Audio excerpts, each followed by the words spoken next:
Agarda sizning ham roziligingizsiz, xabaringizsiz Zolotay Koronadan qarzlar rasmiylashtirilgan bo'lsa, ushbu videorolikni albatta oxirigacha ko'ring va do'stlaringizga ulashib qo'yishni unutmang. Chunki bugungi videorolikimizda yana bir bizni himoyamiz ostidagi shaxs haqida suhbatlashamiz.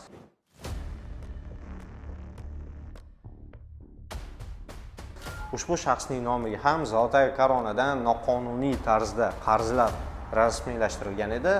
Bugungi holat esa Zolotay Korona tomonidan hamda tegishli organlarga murojaat qilganimizdan so'ng ular tomonidan firibgarlik alomatlari topilganligi sababli ushbu insonning nomidan qarzdorliklar yechib tashlandi.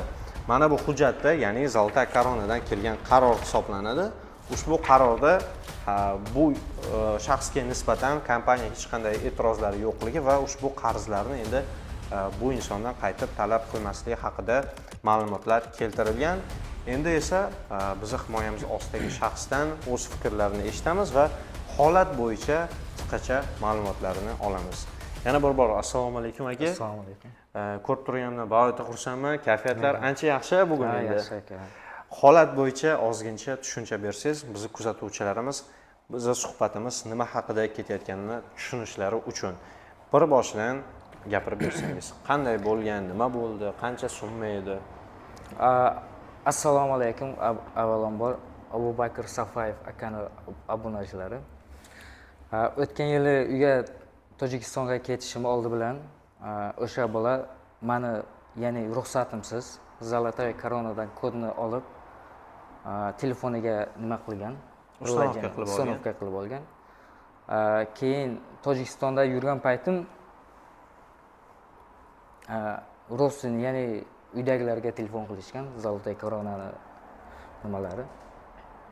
O'sha paytda xabar bo'ldimda. Ya'ni qarzdorlik bo'yicha bu inson kompaniya uydagilariga qo'ng'iroq qilib, qarzlarni talab qilgan paytida bilib qolganlar. Kim bo'lib chiqdi? O'zi kim edi o'sha bola? O'sha bola tanishim bo'ldi-da. O'zingiz tanishingiz bo'lgan. Og'aynim. Afsuski, hozir haqiqatda praktikada, ya'ni meni faoliyatim bo'yicha shunaqa ishlar juda ham ko'p ko'rib chiqilmoqda va ko'pchilikda o'z yaqin tanishlari yoki yaqin qarindoshlari, xonadoshlari bo'lib chiqmoqda. Shuning uchun telefoningizga, sim kartalarga juda ham ehtiyot bo'linglar, chunki ko'pchilik mana shu jinoyatlar, mana shu holatlar bo'yicha jabrlanib qolmoqda. Qancha qarzdorlik edi bugungi kunda? 550 minglar atrofida-da. 550 ming. Qachon ko'rdingiz oxirgi marta qarzingizni? Kecha ko'rganingizda bor. Kecha ko'rdim. Bugun yo'q. Zolotay Korona. Akamiz boya уже полностью tekshiruvlarni amalga oshirganimizda, ya'ni prilojeniyega kirib qarzdorlik bor yo'qligini tekshirgandan keyin yana qarz beryapti, olaymi ekan deb qo'yadilar. Xullas, bizni umuman qanday qilib topgan edingiz? Instagramda ko'rdim. Kuzatib borardingiz yoki qidirib topdingizmi?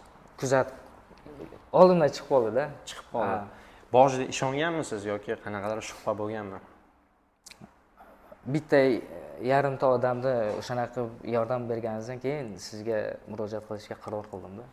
To'g'ri. Birinchi ko'rgansiz, lekin ishonch bo'lmagan, poylab kuzatib yurgansiz. Keyin o'sha odamlarning videosini chiqargandan keyin murojaat qilgansiz. Murojaat qilgansiz. Tushunarli. Siz ishingiz lekin juda ham ko'p vaqt talab qildi, qandaydir qarshiliklar juda ham kuchli bo'ldi. Shu sababli mana faoliyatimdagi eng uzoq muddat hal qilingan ish sizniki hisoblanadi. Ya'ni bu insonni muammosini hal qilish uchun umuman olganda 9 oy vaqt ketdi. Lekin esa 9 oy bo'lishiga qaramasdan biz kutgan natijalar amalga oshirildi. Faoliyatimizdan, xizmatimizdan xursandmisiz aka? Ha, albatta aka. Ketgan xarajatlaridan, bu albatta to'g'ri tushunasizlar, biz huquqiy yordam ko'rsatamiz, ya'ni yurist xizmatlari va har bitta xizmat o'z xizmat haqqini talab qiladi. Shuning uchun ochiq oydin aytiladigan narsa, bu doim aytib kelganman.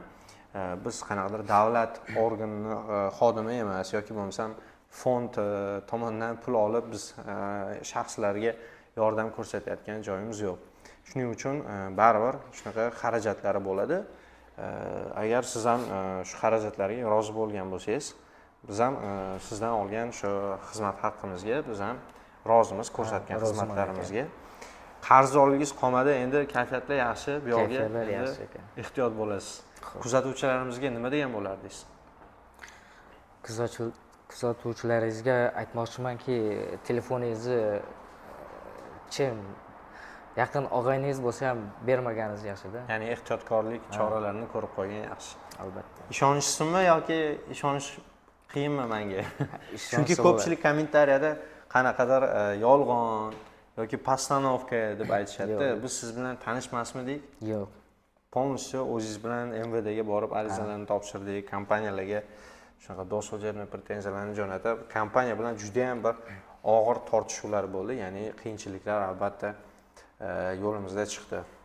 Asosiysi ushbu inson nomidan qarzdorlik olib tashladi va biz ham xursandmiz, akamiz ham xursand. Aka, ishlaringizga omad, sog' bo'ling, salomat bo'ling. Xo'p.